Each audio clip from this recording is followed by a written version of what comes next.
বাস্তু জমি অধিগ্রহণ আইন 1975 বা হোমস্টিড যে অ্যাকুইজিশন রুলস রয়েছে, সেই রুলস অনুসারে 1975 সালের 29শে সেপ্টেম্বরের আগে যারা অন্যের জমিতে বাস করছে তারাও জমির মালিক।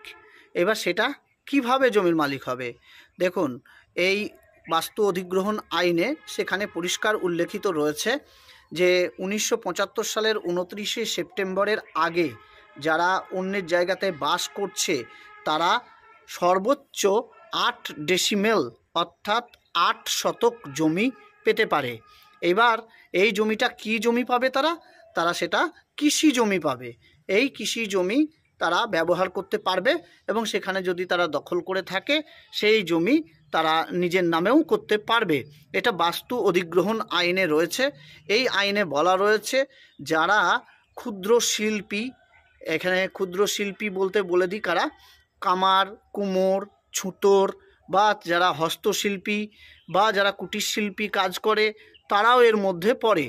আর তাছাড়া ক্ষুদ্র কৃষক যারা রয়েছে তারা বা কিছু শ্রমজীবী মানুষ এর মধ্যে পড়ে এবং এরা কিন্তু এই জমিতে মানে দখল করে বাস করুক বা এমনি বাস করুক, তারা 1975 সালের আগে যদি বাস করে থাকে তাহলে সেই জমিটা তারা পাবে।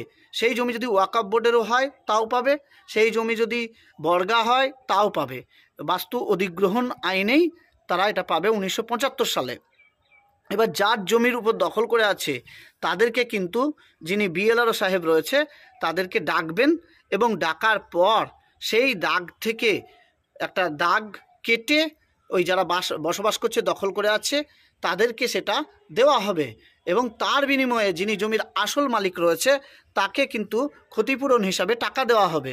এবার দেখা গেল আসল মালিক যিনি টাকা নিতে চাইলেন না, তখন সেই টাকা কিন্তু ট্রেজারিতে চলে যাবে।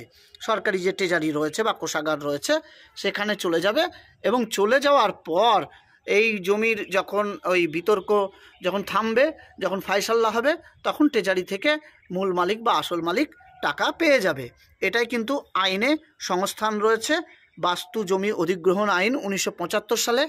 এই আইন 1975 সাল বলা হলেও এটা আসলে 1976 সালে মানে আপনি বলতে পারেন এটা ইমপ্লিমেন্ট বা লাগু বা প্রকাশ বা পাবলিশ এগুলো হয়। তবে এই যে মানে যার জমি যে সীমাটা মানে যে জমির পরিমাণ ছিল তার থেকে কেটে সেটা কিন্তু বাটা দাগ হিসাবে বিএলআরও সাহেব করে দেয়। এটা বাস্তু জমি অধিগ্রহণ আইনেই রয়েছে বা হোমস্টিড